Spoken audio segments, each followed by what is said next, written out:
प्रवाशांच्या जीविताला धोका निर्माण करणाऱ्या बसगाड्या परत घ्या. 61 बस मालक आक्रमक. अशोक लेलँडच्या कार्यालयामध्ये चालक मालकांचा ठिय्या. मोठ्या प्रमाणामध्ये प्रवासी वाहतूक करणाऱ्या अशोक लेलँडच्या बसगाड्या धोकादायक असून या गाड्या अचानक बंद पडत आहेत. शिवाय भरधाव वेगात असताना अनेक भाग नादुरुस्त होत आहेत. त्यामुळे प्रवाशांच्या जीवाला धोका निर्माण झाला असून याबाबत तक्रार करूनही संबंधितांकडून कोणतीही कारवाई केली जात नसल्याने मुंबई बस मालक संघटनेने कंपनीच्या माजीवाडा येथील कार्यालयावरती थेट आज धडक दिली. वारंवार नादुरुस्त होणारे सुमारे 61 नवीन बसगाड्या कंपनीने पुन्हा ताब्यात घ्याव्या अशी मागणी देखील यावेळी केली. बसमध्ये अनेक अडचणींना सामोरे जावे लागते. अशोक लेलँडने विकलेल्या बस या सदोष असल्याने प्रवासी आणि वाहन चालक सहाय्यक यांच्या जीविताला धोका निर्माण झाला आहे. या बसगाड्या अनेकदा बिघाड होऊन बंद पडतायत. बसगाड्यांमधील अनेक भाग अचानक नादुरुस्त होत असल्याने बसला अपघात होण्याची शक्यता बळावली आहे. खासगी वाहतूक करणाऱ्या बसगाड्यांमध्ये प्रवास करणाऱ्यांमध्ये लहान मुलं असतात. ज्येष्ठ नागरिकांचा देखील समावेश असतो. अचानक गाड्या बंद पडत असल्याने प्रवाशांना रस्त्यावर तासनतास अडकून पळावे लागते. वारंवार बिघाडामुळे बस मालकांचंही आर्थिक नुकसान होत आहे. प्रवाशांकडून चालकांना देखील त्रास सहन करावा लागतोय. याबाबत अनेक वेळा बस मालकांनी संबंधितांना कळवून देखील कोणत्याही प्रकारची कार्यवाही केली जात नाहीये. अशोक लेलँड ही कंपनी मोठ्या अपघाताची वाट पाहत आहे का, असा सवाल उपस्थित करीत मुंबई बस मालक संघटनेने माजीवाडा येथे थेट आंदोलन केले. वारंवार होणारे अपघात, प्रवाशांच्या जीविताला निर्माण झालेला धोका, त्याचबरोबर चालक मालकांच्या जीवाला असलेला धोका, कर्मचाऱ्यांचे पगार यांसारखे अनेक प्रश्न उपस्थित आहेत. असे प्रश्न मुंबई बस मालक संघटनेने उपस्थित केले असून 61 नवीन बस गाड्या कंपनीने पुन्हा ताब्यात घ्यावा अशी मागणी यावेळी करण्यात आलेली आहे. अशोक लेलैंड कंपनी का 13.5 metre Euro 6 buses product failure product है वो रास्ते पे, हम उसमें पैसेंजर को भेजना मतलब हम पैसेंजर का जान को खतरे में डालने जैसा है. हमारा संगठन मुंबई बस मालक संगठन का नाम पे कार्यरत करता है. हमारा लोगों का मेंबर लोग का कुछ तकलीफ है उसको सॉल्व करने का हमने कोशिश करता है. ऐसे हमारा साथ मुंबई बस मालक संगठन और बस ओनर सेवा संघ थाना डिस्ट्रिक्ट ये दोनों मिलके हमने आज इधर आए हैं. आज भी हमारे साथ मीटिंग करने के लिए अशोक लेलैंड ने मना कर दिया है. हमारा गाड़ी जो फेलियर प्रोडक्ट है उसको रिटर्न लो, हमारा एक ही डिमांड. गाड़ी में इंजन डाउन है, वेरेंटर आइटम एवरीडे अलग अलग प्रोडक्ट फेल हो रहे हैं रोज. तो मैं कौन सा चीज है बोल के बताना कठिन हो जा रहा है. पैसेंजर रास्ते में हो जा रहा है. हमारा बैंक का कर्जा है, गवर्नमेंट का महसूल भरना है, हम कहाँ से भरे. रोज गाड़ी फेल हो रहा है. महीने में अगर 20 दिन फेल होता है, मैं गाड़ी का कोई भी हिसाब से सर्वाई होना पॉसिबल नहीं है. इसके लिए हम बोलते हैं गाड़ी रिटर्न लो. हमने हमारा डिमांड लेटर दे दिया है. हमने हमारा जो डिमांड है गाड़ी रिटर्न लेने के लिए हमने टाइम मांग रहा है उससे. अभी वो टाइम और जगह मांग रहा है. गाड़ी कहाँ सबमिट करूँ. 100-150 गाड़ी मुंबई के अंदर है. अभी हमने 61 गाड़ी का लिस्ट चेसिस और इंजन नंबर का साथ दिया है उसको. सर्व नागरिकांना आवाहन करण्यात येत आहे की सध्या डासांमार्फत पसरणाऱ्या डेंग्यू या आजाराचा प्रसार रोखण्यासाठी प्रत्येकाने पुढील प्रमाणे कार्यवाही करावी. डेंग्यू आजार एडिस इजिप्ती हा डास चावल्याने होतो. या डासांची पैदास साचलेल्या किंवा साचवलेल्या स्वच्छ पाण्यामध्ये होते. 8 दिवसांपेक्षा जास्त दिवस पाणी उघडे व साचून राहिल्यास त्यात डास अंडी घालतात. अंड्यांच्या अळ्या तयार होऊन पुढे डास तयार होतात. यासाठी आपल्या घरातील पाणीसाठे उदाहरणार्थ बॅरल्स, पिंपे, टाक्या, हौद, रांजणे इत्यादी दर आठवड्याला रिकामे करून घासून पुसून कोरडे करून पुन्हा भरावे. 1 दिवस कोरडा दिवस म्हणून पाळावा. पाणी साठ्यांना घट्ट झाकणे बसवावीत किंवा जुनी साडी, चादर, धोतर यांनी बांधून झाकून ठेवावीत, म्हणजे डास त्यात जाऊन अंडी घालणार नाहीत. घराच्या गच्चीवर, आजूबाजूला, अंगणात कोठेही पाणी साचू देऊ नये. भंगार सामान उघड्यावर टाकू नये. उदाहरणार्थ टायर्स, प्लास्टिक सामान, कुंड्या, टाकाऊ वस्तू इत्यादी. अशा सामानात पावसाचे पाणी साठून त्यात डेंग्यूच्या डासांची पैदास होते. घरातील कूलर्स, फ्रीजच्या पाठीमागील ट्रे हे देखील वेळोवेळी कोरडे करावेत. लक्षात ठेवा, नुसत्या फवारणीने डास घनता कमी होत नाही, तर त्यासाठी डास पैदास ठिकाणे नष्ट करणे ही आपल्या सर्वांची जबाबदारी आहे. कोणताही ताप अंगावर न काढता जवळच्या शासकीय रुग्णालयात मोफत औषधोपचार घ्या. अशा प्रकारे नागरिकांनी सहकार्य केल्यास डेंग्यूचा प्रसार रोखणे सहज शक्य आहे.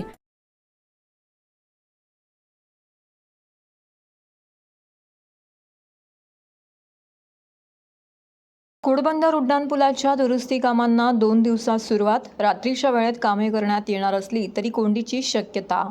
वाहतुकीच्या दृष्टीने महत्त्वाच्या मानल्या जाणाऱ्या घोडबंदर रस्त्यावरील पातलीपाडा आणि मानपाडा या 2 उड्डाणपुलांच्या दुरुस्तीची कामे येत्या 2 दिवसांमध्ये हाती घेतली जाणार आहेत. वाहतुकीच्या दृष्टीने महत्त्वाच्या मानल्या जाणाऱ्या घोडबंदर रस्त्यावरील पातलीपाडा आणि मानपाडा या 2 उड्डाणपुलांच्या दुरुस्तीची कामं येत्या 2 दिवसांमध्ये हाती घेतली जाणार आहेत. ही कामं रात्रीच्या वेळेत केली जाणार असून टप्प्याटप्प्याने ही कामं केली जाणार आहेत. ऐन पावसाळ्यामध्ये ही कामं हाती घेतल्याने घोडबंदर मार्गावरती वाहतूक कोंडी होण्याची दाट भीती व्यक्त होत आहे. रस्ते दुरुस्तीची कामे प्रशासनाला उन्हाळ्यात का सुचली नाहीत असा प्रश्न नागरिकांकडून सध्या उपस्थित होतोय. घोडबंदर भागात गेल्या काही वर्षांपासून मोठ्या प्रमाणामध्ये लोकवस्ती वाढली आहे. कासारवडोलीपर्यंत सीमित असणाऱ्या उंच इमारती आता गायमुखच्या टोकापर्यंत उभ्या राहत आहेत. घोडबंदर मार्गावर उरण येथील JNPTच्या बंदर आणि गुजरातच्या दिशेने वाहतूक करणाऱ्या अवजड वाहनांचा भारही वाढला आहे. वाहतूक कोंडी टाळण्यासाठी या मार्गावरती मानपाडा, पातलीपाडा आणि वाघबेळ असे 3 उड्डाणपूल बांधण्यात आले आहेत. असं असलं तरी मेट्रोची कामं, रस्त्यांची बिकट अवस्था, सेवा रस्त्यांचे खोदकाम यामुळे घोडबंदर मार्गावरती वाहतूक कोंडी वाढली असून नागरिक हवालदिल झाले आहेत. तसेच येथे अपघाताचं प्रमाणही वाढले आहे.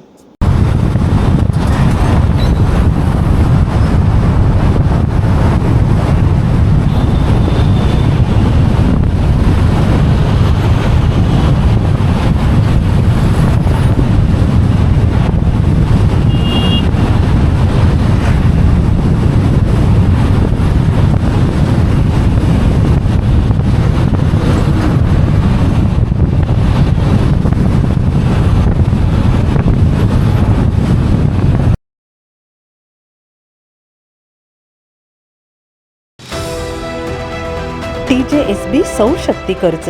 Go green. करा वीज बिलावर बचत. आकर्षक व्याजदर, 84 महिने परतफेड कालावधी, 80% लोन. व्यावसायिक आणि उद्योजकांकरता सुद्धा. अधिक माहितीसाठी तुमच्या जवळच्या शाखेला भेट द्या किंवा संपर्क साधा. 1800-223-466 आणि 1800-266-3466.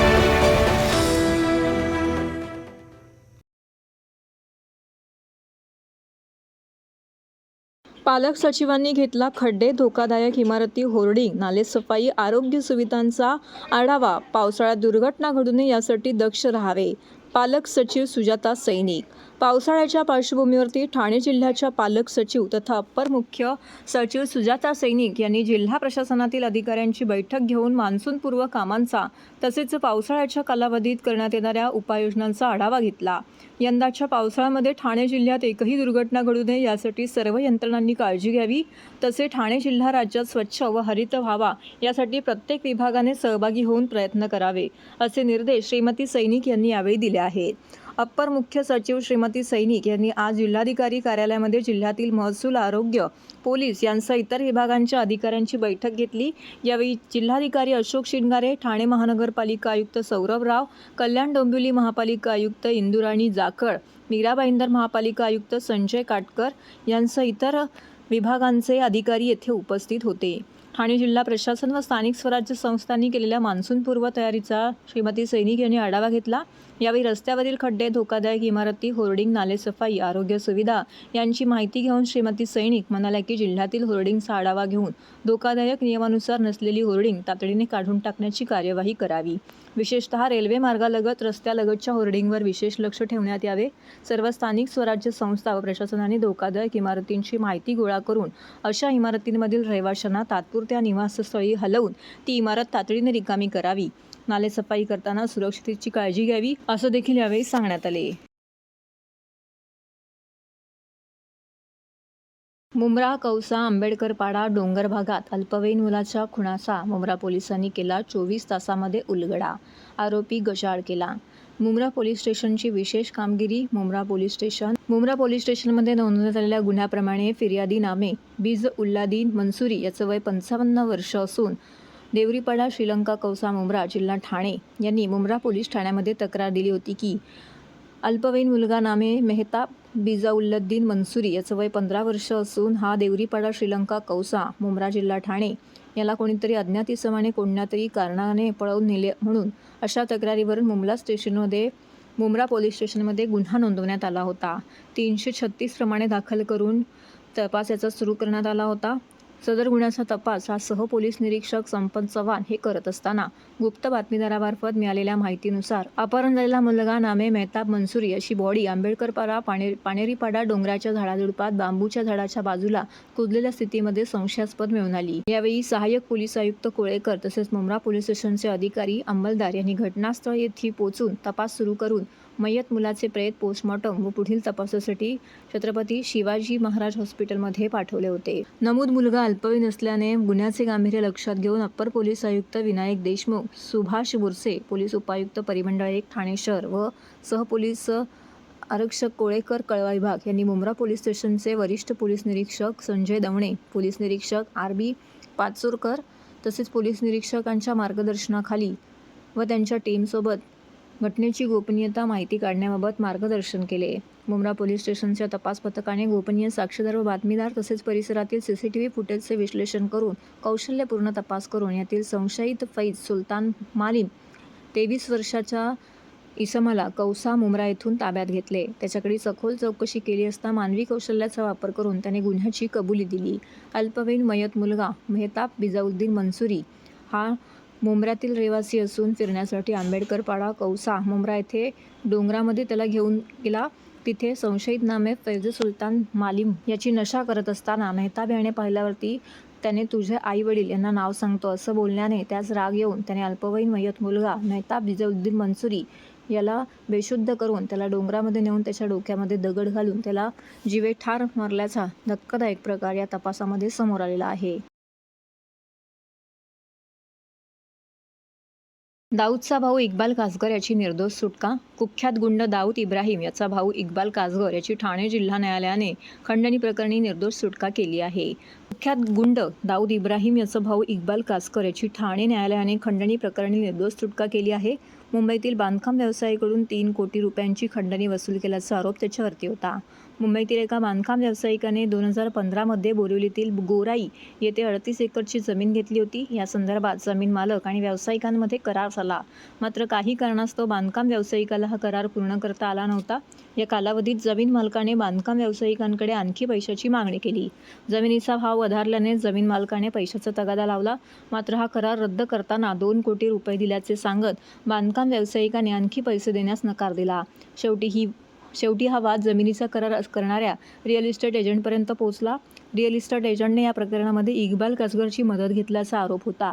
या प्रकरणी बांधकाम व्यावसायिकाच्या तक्रारीवरून ठाणे पोलिसांनी खंडणीचा गुन्हा दाखल करून इक्बाल कासकर याला अटक केली होती.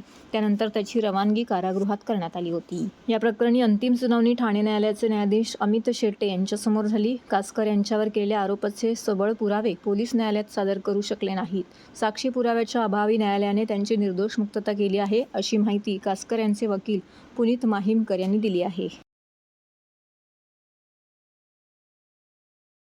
ससूनगर गावापाशी MMRDAच्या माध्यमातून सुरू असलेल्या पाईपलाईनच्या कामासाठी खणलेल्या बोगद्यामध्ये घडलेल्या दुर्घटनेची मुख्यमंत्री एकनाथ शिंदे यांनी प्रत्यक्ष घटनास्थळी जाऊन पाहणी केली. तसेच यावेळी घडलेल्या दुर्घटनेची माहिती घेऊन दुर्घटनाग्रस्त कामगाराचा शोध घेण्यासाठी सैन्यदल, कोस्टगार्ड, NDRF, SDRFच्या मदतीने संयुक्त बचाव कार्य सुरू करण्याचे निर्देश त्यांनी दिले. वर्सोवा खाडीनजीक MMRDAच्या माध्यमातून L&D कंपनीकडून सुरू असलेल्या बोगद्याच्या कामाच्या वेळी जमीन खचून संरक्षण भिंत कोसळल्याने JCB operator Rakesh Yadav JCB सकट गाडला गेला होता. यावेळी त्याला बाहेर काढण्यासाठी गेल्या 17 दिवसांपासून बचाव कार्य हाती घेऊनही अपेक्षित यश मिळाले नव्हते. अखेर मुख्यमंत्री एकनाथ शिंदे यांनी पुढाकार घेऊन त्याला बाहेर काढण्यासाठी मदत कार्याला वेग दिला असून सैन्यदल, कोस्टगार्ड यांच्या मदतीने हे बचाव कार्य सुरू करण्यात आले. यात दुर्घटनाग्रस्त व्यक्तीला बाहेर काढण्याला प्राधान्य देण्यात येणार असून त्याने प्रसिद्धी माध्यमांशी बोलताना सांगितले यावेळी मुख्यमंत्र्यांनी राकेश यादव यांच्या कुटुंबियांशी स्वतः भेट घेऊन त्याचे सांत्वन केले.